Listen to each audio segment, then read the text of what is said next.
Olá pessoal, tudo bem?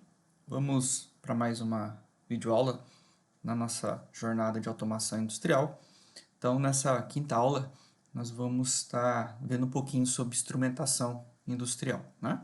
Bom, a gente já sabe que falar de automação industrial sem falar de instrumentação, a gente não está falando de nada, né? Porque instrumentação é os nossos elementos de controle, né?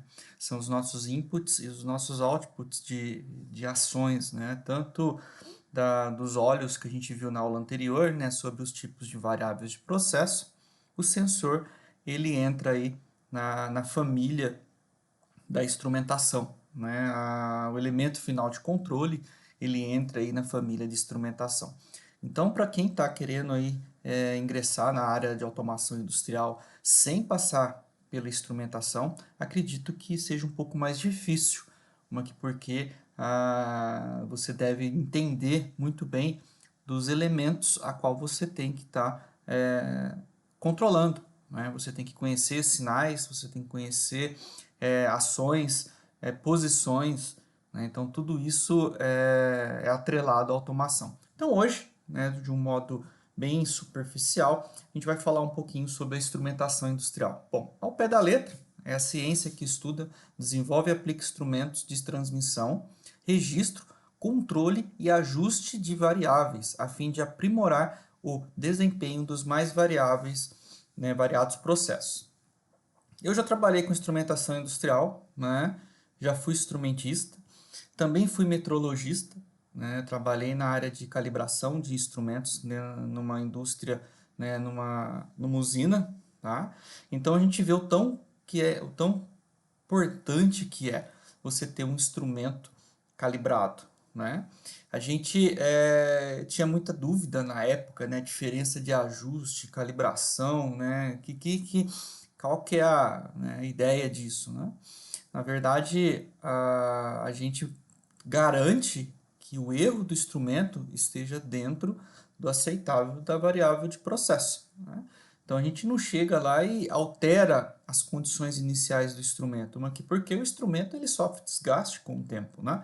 Então a calibração ela é apenas um ajuste, na verdade, um ajuste não, ele é apenas uma comparação com um padrão que eu tenho que já é homologado, né, que seja pela Inmetro, que seja pelos órgãos que ali rege, né, os fatores e as regras, né, de valores, né?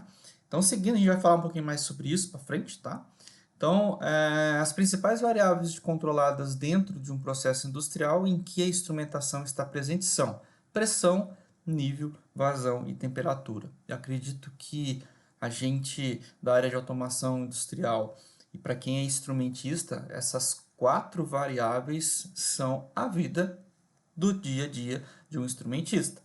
Eu tenho que conhecer variáveis de pressão, o que é variáveis de nível, vazão e temperatura. Acredito dessas quatro aí, a vazão é um pouquinho mais, vamos falar assim, um pouquinho mais chata da gente entender, né, dentro de um processo, né? Temperatura, nível, cada uma, né, cada variável dessa existe um controle, né, que a gente utiliza para estar aí controlando, né, o nosso processo, tá? Então vamos para o próximo. Como surgiu a instrumentação industrial? Então agora vamos entrar um pouquinho aí na história da instrumentação, tá? Pode-se dizer que surgiu na década de 40, né, com o avanço dos instrumentos pneumáticos de controle. Essa instrumentação industrial de forma pneumática foi muito importante para o avanço do controle de processos. Porém, ao longo foi substituída devido à evolução tecnológica. A partir dos anos 50, estudos para a implantação dos instrumentos eletrônicos foram iniciados. Bom, então a gente pode entender que tudo começa com a mecânica, né? Tudo começa com a mecânica. A gente viu lá no início da automação que os processos eram todos basicamente mecanizados, com movimentação a vapor e tal. Com a instrumentação também não foi diferente, né? Então, a mecânica ela sempre teve presente e é presente na base de todo o controle. A inserção, né, da eletrônica, a inserção da elétrica dentro do processo mecânico fez com que esse mundo, né, crescesse muito mais. Então aí a instrumentação ela foi migrando da mecânica para a elétrica, né, porque eu preciso de um profissional que ele atenda, né, tanto tenha conhecimentos de mecânica, né, conhecimentos de elétrica, eletrônica, né, e de, vamos dizer assim, de processos, né, entrando aí um pouquinho na área de laboratorial, né, de análise, de que seja um cara crítico para entender a parte analítica, né, entrando um pouquinho aí na área de química. Então, o instrumentista é um cara muito versátil. Ele tem que ser um cara de mente aberta, que conheça assim, que abrange todo esse contexto, tá? Então, assim, o mais antigo instrumento astronômico conhecido consistia essencialmente de um globo celeste esquelético, cujos anéis representavam grandes círculos no céu, né, do céu. Esta era a esfera anilar, né, conhecida na China e Grécias antigas, né? Bom, então mais um efeito aí de curiosidade, né? Seguindo aí, e aproximadamente no ano 200 a.C., os gregos a modificaram para produzir o astrolábio, um instrumento que podia dizer a hora, a duração do dia ou da noite e até mesmo medir as altitudes do Sol e da Lua. Isso tudo mecanicamente, né? Usando aí, acredito eu, a gravidade, né, para fazer essas movimentações, né? A bússola, né, feita por volta do século XI, né, foi o primeiro instrumento a indicar uma direção sem o uso das estrelas como referência. Né? Bem legal. A bússola a gente conhece até hoje, né, bem usada aí. Né? O telescópio, o principal instrumento astronômico, foi inventado por volta de 1608, né, pelo oculista holandês Hans Lippershey, o mesmo telescópio que foi usado extensivamente e pela primeira vez por ninguém menos que o astrônomo italiano Galileu Galilei, né? Então, a gente, bem legal isso daí, né? Um dos primeiros sistemas de controle com instrumentos foi a fornalha termostática, desenvolvida pelo também holandês Cornelius Drebbel. Sistema este em que o termômetro era usado para o controle de temperatura de uma fornalha, né? Então a gente já está começando aí, né, a utilização, né, de fontes, né, para controle de processos, né?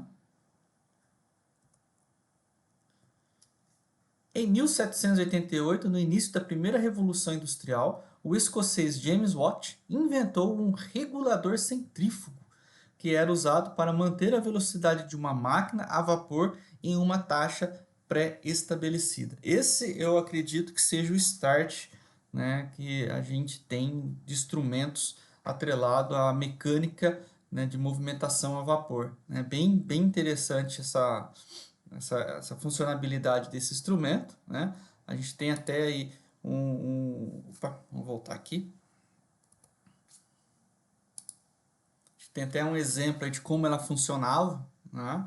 Então, na medida que ela ia girando, né, o motor ia girando, as esferas iam aumentando, né, pela gravidade e a proporcionalidade da abertura da válvula era de acordo com a velocidade, né, de giro, né? Então aí ele tinha aí um equilíbrio, né, entre a velocidade e a proporção de entrada de vapor, né? Eu acho bem interessante esse processo, né? Bem mecânico, né? Bem mecânico. Nenhuma aplicação elétrica nesse contexto, né? Então, conforme a máquina acelerava, as esferas se separavam por meio da força centrífuga, né? Bem legal, né? Então, seguindo aí, na década de 1850, Eugene Bourdon apresentou ao mundo o simples e eficiente medidor de pressão curvado em forma de interrogação, né, conhecido como tubo de Bourdon. Ele ainda é largamente utilizado até hoje, mas é claro, né, em uma versão mais bem elaborada, né? Então a gente tem aí o nosso, né, manômetro, né, vamos dizer assim, muito utilizado, né, Você pega a instrumentação, a gente usa bastante, né, esses instrumentos de medição, né? Aproximadamente em 1882, o primeiro sistema instalado para vender energia elétrica para iluminação nos Estados Unidos começou a operar em Nova York, dando início a uma nova era, a da eletricidade, como força motriz com a chegada do motor elétrico em 1886 e, consequentemente, marcando o início da segunda evolução industrial. Então, você já é o medidor, né? Um dos primeiro medidor de energia, né? A gente tem aí o vatiolímetro, né, que a gente tem nas nossas residências aí. Então esse aí foi o primeiro instrumento, né, de medição de energia. E em 1886 também marca aí o primeiro, né, como curiosidade, o primeiro motor elétrico.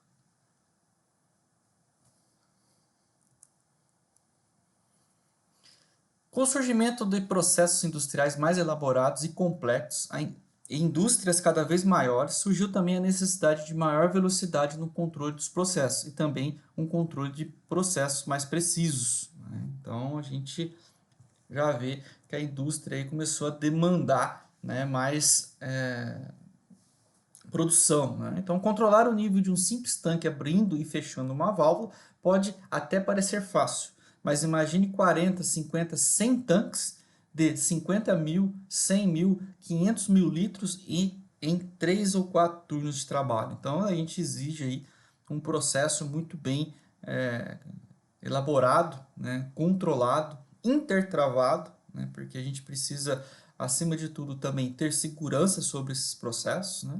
Então, todo controle dentro de um circuito fechado, um tanque, né, pressão interna desse tanque tem que ser muito bem pensado e calculado, né, para evitar também, claro, explosões, murchamento de tanques, né, de tanto pressão negativa, pressão positiva. A gente tem que ter essa visão ampla, né, de como esse processo ele flui, né? Então aí a gente tem aí tudo aquilo que impacta, né, dentro de um controle, né, vindo, né, de um campo, né? Então todos esses fatores, tanto climático, operacionais, necessidade de tirar da operação o controle de automatizar o processo, agilidade, precisão e segurança, né?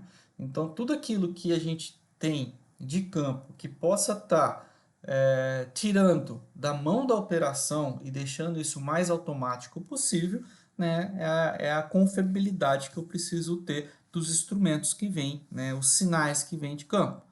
A gente sabe que, como a gente já falou, o operador, cada dia ele está de um jeito, né? O instrumento ele não pode cada dia estar de um jeito, ele tem que estar sempre dentro, né, de uma linearidade de trabalho, né? Eu não posso ter um instrumento variável dentro daquilo que ele em termos de curva, né, de indicação.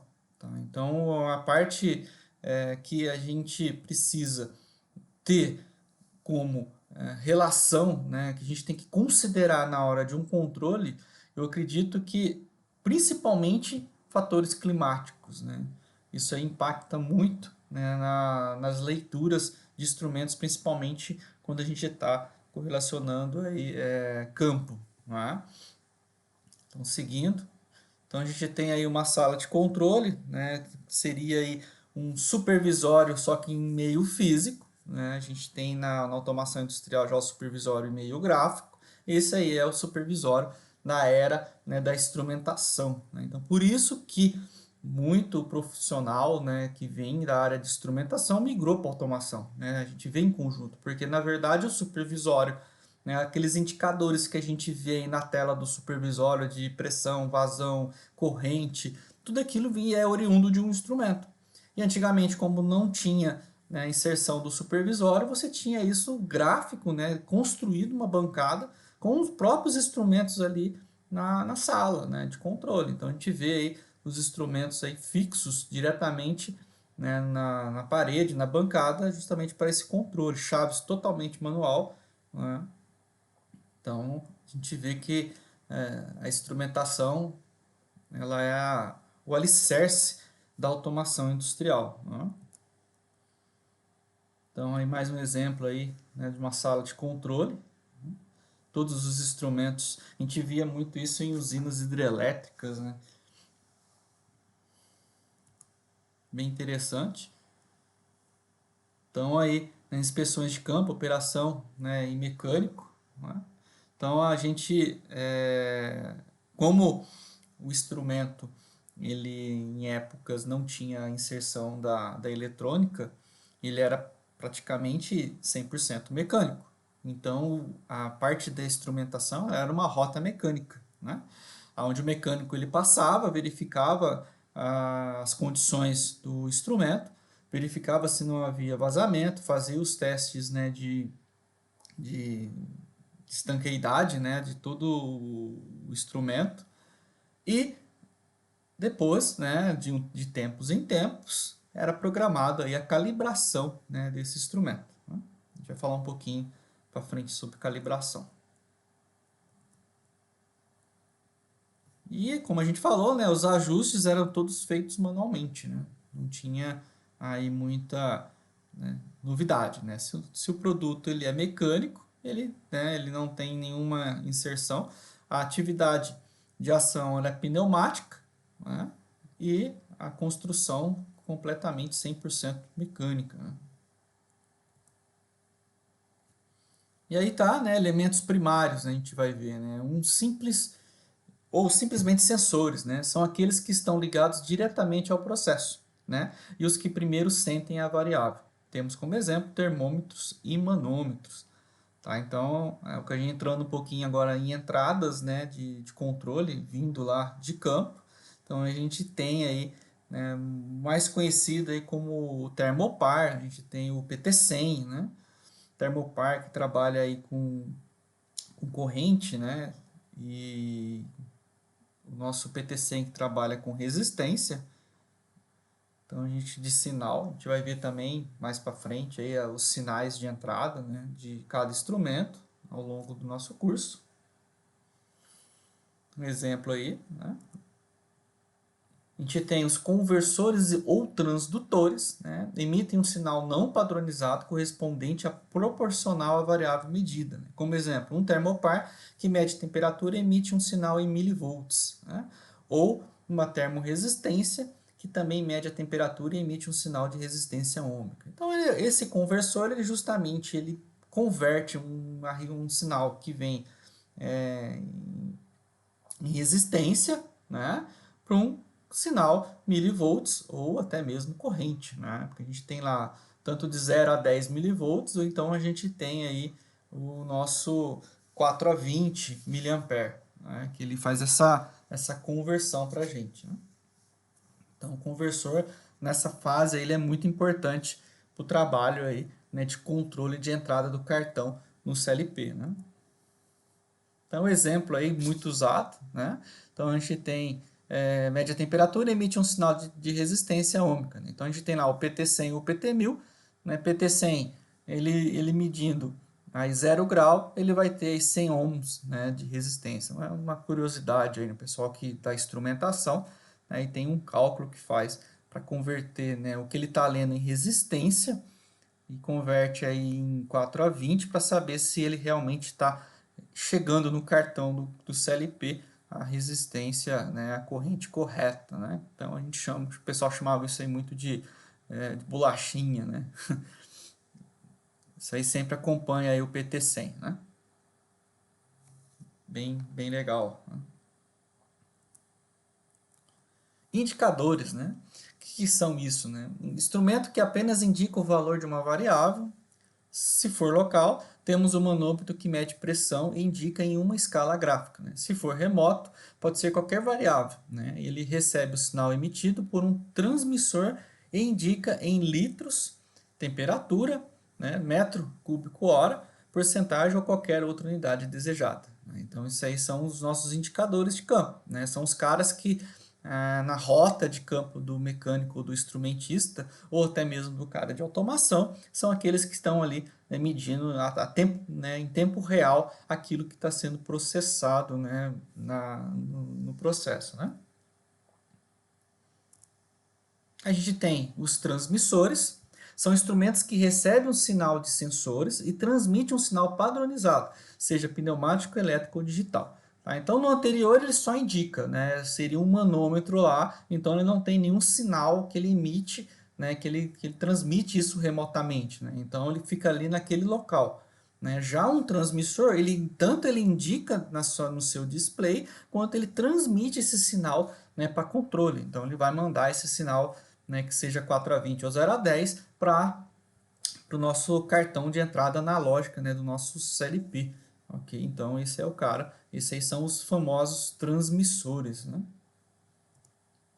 E a gente tem os registradores, né? Armazenam, registram um valor de uma variável ao receberem um sinal padrão vindo do transmissor. Então esse cara é o cara que vai ali salvar, né, em um banquinho de dados ali as variáveis que está ali medida, né? Então eles registram isso e geram aí curvas, acumulam, né? Ele é bem interessante. Esse já é, né, instrumento de campo que são registradores, né? Então já tira um pouquinho aí de cálculos dentro do próprio CLP, né? Esse cara, ele é um cara remoto também, que ele recebe registro, né? E temos aí, por fim, o elemento final de controle, né? É aquele que direta ou indiretamente controla o valor de uma variável.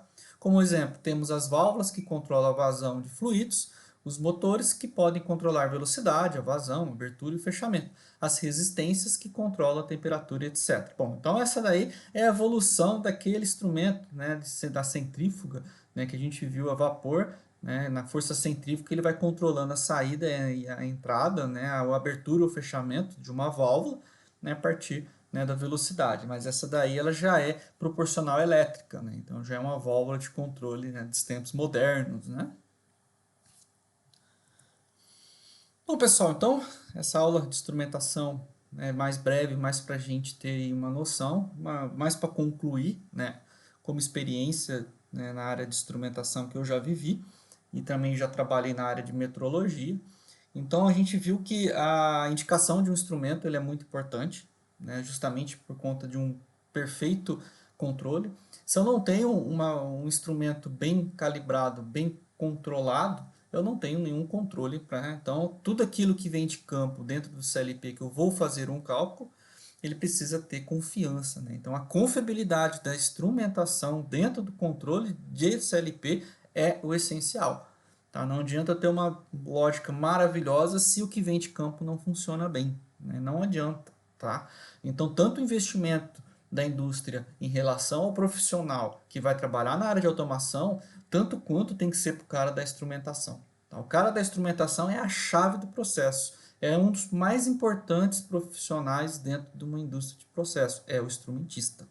Tá? É aquele cara que ele está ali preocupado com a indicação desse transmissor, o controle dessa válvula, né? Tudo isso depende dele para um bom controle. Uma vez que você cria a lógica no CLP, ela não vai mudar ao longo do tempo. Se você não intervir, ela não vai mudar. O que muda é o quê? É a visão de processo, é o que vem de fora. Né? Se eu não tenho uma entrada boa, eu não vou ter uma saída de controle boa. Né? Não tem uma mágica nisso. Né? Existem correções feitas na lógica para compensar erros de instrumentação? Claro, a gente vê isso direto. É certo? Não, não é certo. Né? Então eu tenho que garantir que o meu instrumento esteja funcionando bem, dentro do seu range de erro, para assim a gente estar fazendo um bom controle. Né? Entrando um pouquinho, né, sobre a diferença, pega esse instrumento e manda calibrar. Né? A pessoa confunde muito esse negócio de calibração de ajuste, né? Igual a gente falou lá no comecinho. O ajuste ele é feito quando permitido, né? Quando teoricamente o instrumento te dá essa opção.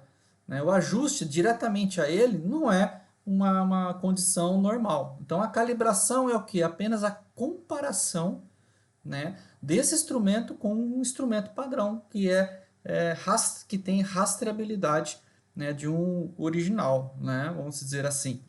Então, toda a calibração que é feita, eu apenas estou comparando, gerando uma tabela numa escala, né, proporcional, para que essas variações estejam, para que os erros dele em relação ao padrão estejam dentro das condições normais. Se esse instrumento ele começa a fugir do erro, né, ele começa a errar mais do que estiver dentro da faixa mínima, esse instrumento ele é descartado, né? Ele não pode ser mais utilizado. Aí precisa de quê? Se eu tenho aí um transmissor de nível a célula, então aquela célula com o tempo, ela vai sofrendo um desgaste, né? E a calibração, ela vai monitorando esse desgaste, ele vai gerando o certificado de calibração desse instrumento, ele tem que conter uma curva de evolução desse erro, né, para me planejar justamente a troca desse instrumento, né? E o que a gente vê muito aí na área de processo é o que? A compensação desse erro na lógica. Então, quer dizer, eu estou ignorando o erro do meu instrumento, compensando isso na lógica. Errado, né? O instrumento ele tem a sua vida útil, né? Ele tem ali, então senão não justificaria eu fazer calibração. Então a auditoria pega muito em cima disso, né? De como que é feita, né? Como que é o tão confiável que é a metrologia dentro de uma indústria. Eu tenho um transmissor de nível, como é que é a rastreabilidade dele, né? Qual que é o padrão que eu uso e qual que é a rastreabilidade desse padrão para fazer essa calibração. Então, como que está a curva, né, de erro dele? Ele está estabilizado, ele está crescente? Em que erro, em que ponto de nível ou então de pressão, de vazão ele está errando mais? Então, isso tudo são que dados analíticos que eu preciso considerar para um controle bom, para um controle perfeito. Que isso é o resultado do processo. Isso é o que vai ficar lá fora, né, é o resultado do meu produto. Se eu tenho uma instrumentação perfeita, eu vou ter um produto perfeito no fim. Se a minha lógica é perfeita, vamos dizer assim, né, uma lógica boa, não tem o que dar errado. Principalmente válvula de controle, válvula de saída, né, o nosso elemento final de controle que a gente viu. Se eu tenho ali uma ação para fazer uma abertura e um fechamento de uma válvula, e essa válvula está demorando, né, eu recebo o sinal e ela está demorando a fazer a transição, porque a gente envolve mecânica também. Né, porque se eu mando um sinal na placa eletrônica, ela manda abrir a ação pneumática para que esse ar entre e faça a abertura e o fechamento proporcional desse controle, ele tem que ter uma velocidade de resposta dentro do meu controle. Se ele atrasar ou adiantar, eu vou ter um desequilíbrio desse controle. E isso, por mínimo que seja, no final dá diferença. Então a instrumentação entra nisso aí, né? Ela entra justamente como um ponto principal, eu digo mais importante do processo, é justamente a manutenção, né? O pessoal de manutenção de instrumentação. Né? Eu tenho muito respeito pelos instrumentistas, tá? Por conta de já ter sido um instrumentista, né? Hoje eu na automação industrial eu vejo que é uma área que realmente não é fácil, mas a instrumentação é mais difícil. Porque para você manter um controle de instrumento dentro do padrão e a indústria te der condição para fazer isso, é uma luta, é uma briga diária, né, onde que nem sempre ali o cara de processo ele tem vamos falar assim, uma visão disso, né? Então vale muito a questão de sempre estar ali em pautas de reunião, como é que tá as calibrações, como é que tá não só dentro da área de engenharia, mas sim na área de processos, onde a pessoa não tem tanto contato com isso, com os problemas. Então isso tem que ser ali bem claro. Quando a gente tem um gerente de produção que tem uma visão bem dessa área de engenharia, as coisas ficam mais fáceis de se resolver. Quando ele não tem, fica mais difícil, porque ele não entende daquilo, né? Ele acha que é instrumento, manda trocar e boa, mas não é assim. Né? Instrumento ele tem o seu tempo, ele tem a sua característica, isso tem que ser respeitado, tanto profissional. Né? Então a gente vê tanto profissional saindo da área de instrumentação, indo para automação, ou então saindo da área de manutenção, indo para a área de TI. Né? Eu sou um exemplo que saí do chão de fábrica e estou hoje na área de TI, fazendo OT, né? Mas eu estou indo com a consciência de que praticamente eu já vivi muito de campo, né? Já conheço bastante de campo e acredito que a gente vê tanto problema hoje ainda, problemas que eu passava há 10, 15, 20 anos atrás, ainda continuo e ainda com maior incidência, porque a gente está com uma deficiência de profissionais, né? Então a gente não vê hoje uma escola de referência técnica, né, que fala, essa escola, né, como tinha na minha época, eu fazia uma escola técnica que era praticamente uma faculdade, para você entrar você tinha que fazer um vestibular também, né? E hoje a gente vê cada vez menos, né? Eu fiz 4 anos de curso técnico, hoje a gente vê curso técnico aí, o cara faz em um ano e meio, o que que aprende? Né? Vai por campo, sofre, né? E ele não tem ali respaldo, porque os mais velhos já estão aposentando e os que estão vindo agora não tem tanta base. Aí entra o quê? Entra a questão da desvalorização do profissional. Então a gente precisa sempre estar buscando, aprendendo, né? Porque hoje a gente vê que o ensino hoje, eles não dão tanta, né, a educação de base, infelizmente se a gente for entrar nesse quesito, a gente vai ficar 3 dias aqui falando e não vai resolver. Né? Então, assim, a gente vê que o que é pertinente à educação não vai para frente, não vai. E a gente vê profissional reclamando que questão de salário, de valorização, porque realmente os bons estão largando a profissão e seguindo outro caminho, né? Tá seguindo, porque o pessoal não está valorizando, eles estão indo embora. Mas, pessoal, bom, isso aí é um assunto que a gente vai discutindo ao longo aí, né, do curso. Mas é isso, então foi legal a gente falar um pouquinho de instrumentação, né? A gente vai falar muito de instrumentação, porque instrumentação é os nossos olhos de processo, né? E é isso. Então, espero que vocês tenham gostado da aula de hoje. Comentem aí, tá? O que vocês acharam, né? Dê sugestões aí de temas para a gente debater, tá? Se inscrevam no canal se você não é inscrito, curte, compartilhe com seus amigos. Isso ajuda a gente a criar mais conteúdo, incentiva a gente, né? Quanto mais pessoas verem e tiverem acesso a isso, ajuda e motiva, né, a gente continuar nessa briga aí, né, de estar compartilhando conhecimento, que a gente vê que hoje é difícil, tá difícil, o pessoal quer as coisas muito fácil, né, então a gente fica, né, tentando ajudar a esclarecer um pouquinho que nada é fácil, né, se você ir no lutar, no enfiar a mão no bolso e conseguir algo, o pessoal quer as coisas de graça, né, infelizmente. Mas é isso aí, vamos para frente. Muito obrigado pela atenção e até a próxima vídeo aula.